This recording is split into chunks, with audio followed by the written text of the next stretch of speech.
the scapula will be the length. So it's really important to kind of think about that. Like the pecs, obviously, body wall to humerus doesn't, doesn't attach, except for the pec minor attaches to the scapula. Deltoid goes from the scapula to the humerus. Latissimus dorsi goes from the body wall to Daniel to the humerus. So there's, when you're evaluating the shoulder, think about the muscles in that way, because that's kind of how the brain sees it. The rhomboid is it creates lateral rotation. What is the name of that? It creates medial rotation and elevation of the scapula. And of course, it's working along with the other more superficial muscles like the upper trap, middle trap. Sartorius, pelvis, category 2. We'll learn that tomorrow. Sartorius is really important with category 2 pelvic dysfunction, and also, of course, medial knee stability is an adrenal. Many would say it's related more to the adrenal. Now, we have several people that had weak bacilli, but strong sartorius. Several. So, you might think, is it more epinephrine related, or sympathetic, parasympathetic, or is it more kind of pendular, cortisol, progesterone, that kind of thing? But I would test both of them. I would test both of them on everything. But that's kind of a rule of thumb. So gracilis, same thing, adrenal. Some would say more related to the cortex, medial knee stability, and of course it aids in adduction. But more than anything, it's a proprioceptive sensor. A lot of muscles, their job is more stabilization and also generating afferent input into the central nervous system, so the brain has a more precise data as far as how to send the motor signals back. So and all of, we can do this with all the muscles, kind of make little cheat sheets, so you don't have to dig through all of the, the narratives and stuff. So we'll just run through these. Look at that friggin' clock. Okay, because I think our lunch is here. So rectus abdominis is what it looks like. Origin, goes from the symphysis pubis and the big broad area, and inserts into the ribs. It has a broad nerve supply. If you think about the abdominal muscle group, people say, well, strong abdominals are important for low back stability. It's so true, more than just a little true, it's way true. The abdominals go from here all the way to here, down all the way to here.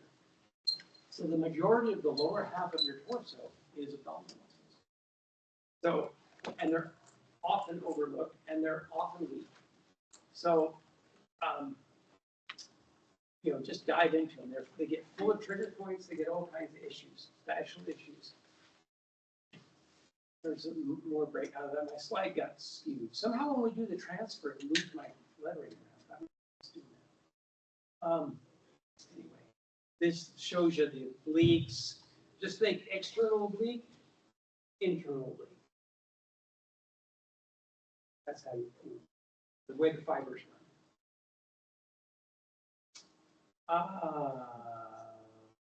It does all kinds of stuff. It curls you up, it stabilizes you, it prevents you from falling backwards. It's so important for the movement of lymph and digestive contents. Breathing, of course. I can't say enough about its importance. How do you know if somebody's got weak abdominals? Well, they're in your office. It's kind of like, how do you know if somebody's got blood sugar problems? They're in your office. It's kind of true.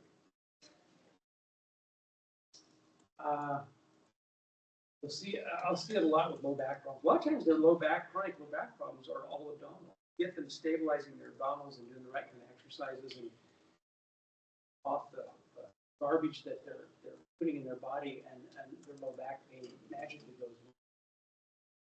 This is Dr. Rob doing a test like you guys just did.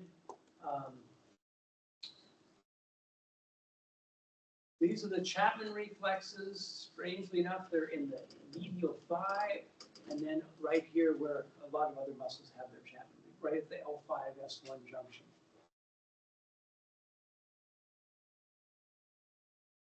There's the neurovascular point, right at the suture, right above the ear and slightly back. Now, what is also here, of course, is the posterior temporalis. That's a very important TMJ. So, nutrition, know this for your 100-hour test. The nutrition for anything small intestine related is going to be vitamin E. And of course, all the other stuff. I don't know why this is the test going to be on standard products or just vitamin, like it's going to say vitamin E? It should just say vitamin E. Okay. I think they're trying to open it up. I just didn't know. I'll have to read. I've got copies of all the tests. I'll review that, and if there's any, because that's a good question, because these, of course, are, and of course that one. These are all standard process. Let's see what. Here's the. I knew I did that. These are biotics. This is biotics D, IPS. IPS is a really good product for trying to get somebody to. L-glutamine, of course, fuels the cells. Probiotics, I have never had any success with probiotics on myself, on my family, not really. I mean, maybe. I've heard all kinds of great stories, like life-changing things from probiotics. My personal experience in all the years I've tracked, maybe, I'm using the wrong ones. I haven't seen them to be a big hit. What's a big hit is getting them off the crap that's killing them. And if they're on gluten and sugar and trans fats, I don't care how many vitamins you pour down, they're not, can't get them well. And that's just a sad reality. But I'm open. If somebody says, well, this probiotic will really make a difference, I'm always open to try. But they test well, but then I don't see any big results. Oh, see, I don't think they test well. I had some that they test test well. So the only one that I have test well is the Spore Biotic from Microbiome Labs. Because it bypasses the disruption of the stomach, I think, so it doesn't just like feed the bad bacteria. We have over 500 strains of bacteria. We have 40 trillion microorganisms in and on us. We have 30 trillion cells.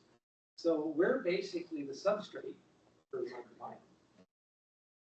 We're serving them as much as they're serving us. And we wouldn't exist without them. But to throw down 2 or 3 different strains and let them find their way through the stomach acid and fight it out with the locals in the gut, I don't know. It just seems kind of a freeze-dried, bacterial strain trying to go up against, But are you dietarily fixing vegetables? You're doing probiotics. I agree with that. I would agree with that. I think that's a much better way to do it. I think the microbiome, if you're not feeding the bad bacteria, the microbiome they're pretty good at working it out. Well, some of my classmates actually presented on something similar about probiotics versus prebiotics, and what they found I don't remember the title of the research article that they presented on, but that prebiotics were much more beneficial in helping your gut microbiome compared to giving probiotics. That makes sense to me. Of course, healthy food is prebiotic. That makes sense. You also want the body to do its own job. So when they're eating the veggies and doing all that, then the body, they need that to create the things, right? So, and it's better that they do it themselves. You guys, any of you ever heard of a book called The Symbiont Factor? came out about 10 years ago. Great book. Real fit. It's written by a chiropractor who's also a physiologist. And it is it's very well. Have you ever, it's a great book. Symbiote Factor. Put it on your list. He does a great job of, it reads like good science fiction, the way he talks about these bacterial strains. And it's a must read, I think. I haven't read it. I read it when it first came out, so there's stuff about it. I probably should read it again. He goes in and he talks about how bacterial colonies, they organize themselves. The bacteria will specialize depending on where they are in the colony. So they function more like an organism, and they will take in members of an enemy colony because a lot of the bacteria don't get along. But they will take in members and harbor them inside their colony, not kill them, which has been puzzling for years. But it's believed that maybe they're studying their ways, so they can better. I mean, all this bizarre stuff going on in our guts that, without us having any. Yeah. And when you have 40 trillion cells of non-human, that's 40 trillion cells of DNA SNPs that we can potentially use, borrow, trade. Mitochondria were once like paramecium, right? And they were making energy that the other cells were, they were giving them, safe place to live and taking their energy. And finally, said, well, why don't you move in house? So then they moved into the cell. So now we have mitochondria generating energy inside the cell instead of the cells having. And that's one of the theories about that, because mitochondria has their own DNA. Anyway, we didn't break down just get really good at testing the rectus in neutral position, and then over time I'll start showing you how to break down the different where are we at time-wise? Okay. Spindle cell, I'll go over this after lunch. There's the iliacus, Dr. Rob testing the iliacus. Here is the muscle. It just lays right inside this pelvic bowl here. Gets its innervation from the high lumbars. Now look where the psoas is here, just to remind you guys, that psoas comes up. If you saw the diaphragm here, the diaphragmatic crura would be interdigitating with that upper psoas. Here's the Chapman reflexes. That's the same as the psoas. Right here this is the Bennett reflex right here at the what do you call that? The lambda, right where the lambdoidal suture, right at where the lambdoidal suture meets the parietal bones. The occiput. The occiput. Occiput and lambdoidal. Occiput and the two pieces of the parietals. Right? Yeah. Yeah. Occiput comes up, meets the parietals here, and it's right there. So is that called the posterior fontanelle? Mm-hmm. Yeah, it's at the apex in that. Yeah. Anyway, water, of course, A and E. There's all these kidney glandulars that some people have. I don't really use a lot of those, but anyway. Rhomboid major and minor, we test them together. Innervation is mainly from the neck, from C5, like so many other muscles. So, can't see it very well. Related to the liver and the liver meridian. There's another picture of it. It's mostly a stabilizer, elevator, rotator. It spends more of its time kind of preventing the scapula from winging around and doing weird stuff.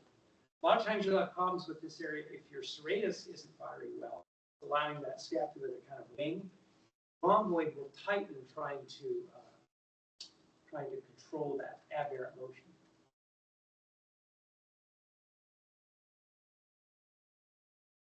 I don't know about this one, chest pains. I don't know. I don't know about that. Dr. Rob, lean to the side. You want to use the arm that's, like we were talking about during the workshop, you want to come into their side and use the arm that makes the most sense to line up with the fibers. Here is now the Chapman reflexes are just like the liver, only on the opposite side. Remember, liver on the right only? These are on the left only. Like the stomach. And the lats. Chapman, it shares the Bennett reflexes with the stomach and the bladder, which are also the ones we use for motion. So they call these the emotional neurovasculars, but they're also the stomach, rhomboid, stomach, pec, and rhomboid neurovasculars. Stress receptors, that for dopamine. Nutrition vitamin A, EFAs. I use a lot of things like AF beta food or I don't have it on here, but beta GCP and beta plus. I use a lot of from Biotics, which is patterned really after this. Only I find I have less problems with it as far as triggering diarrhea.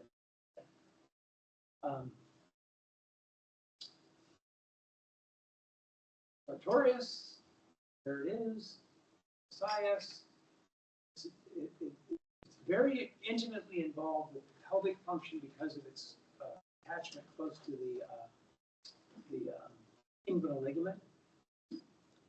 High lumbar innervation, so subluxations in this area, of course, can really cause problems.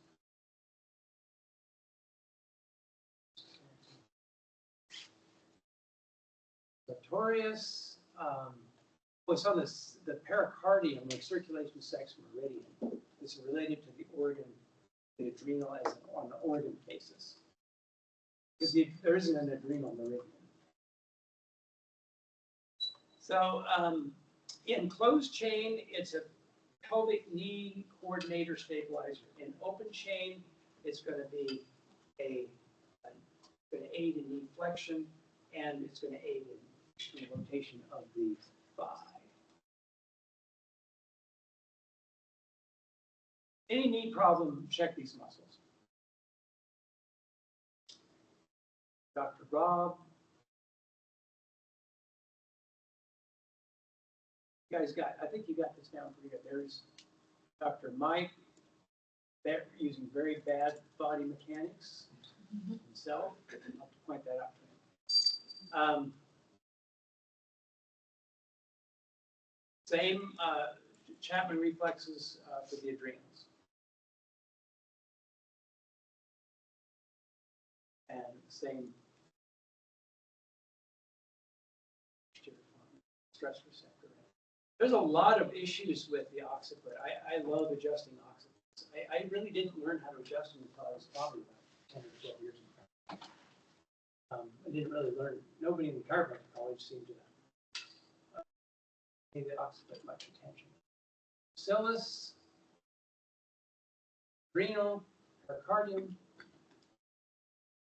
You can see where it attaches right there. If you do an O and I on that, it's a real touchy area. You got to be. A lot of times you have the patient contacted. It's a very, very intimate, very invasive place to soft tissue work. Honestly, one of the things you'll see a lot with, you ever see people that walk like this? Especially older folks, where they're like bow-legged? Yeah, kind of bow-legged, and their knees just keep going farther and farther out. A lot of times, that is a gracilis hypertonicity. It's like it's lost. It's pulling in, and usually there's a weakness in the lateral, the abductors, like with knee and TFL. A lot of times they're chronically weak, and so the body finds a way to kind of shore up hip stability and ends up doing this kind of thing. I mean, mimic it very well. And a lot of times these are the people you see that kind of walk like this. Dr. Lee used to say, that's your TMJ patient. You see him walking like this, the feet kind of doing this. Check the TMJ. Dural torque, TMJ, cranial person. Dr. Rob, I would advise him to get a little lower.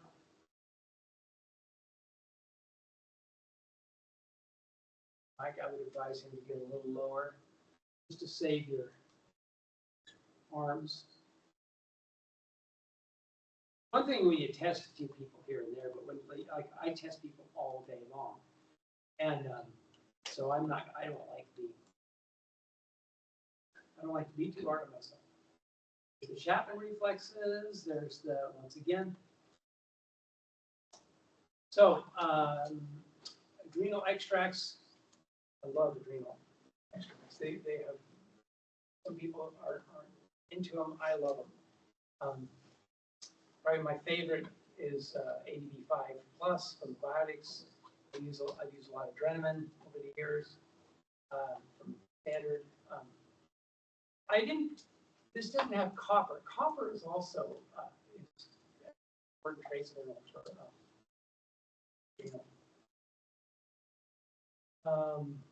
oh, here's standard. Here's some typical standard stuff you would maybe test for, and then here's some typical. Use a ton of this stuff. Some of this is a really good product. I end up kind of using that more. I think this is a good one. These are all ones you want to grab and test. So it's lunchtime.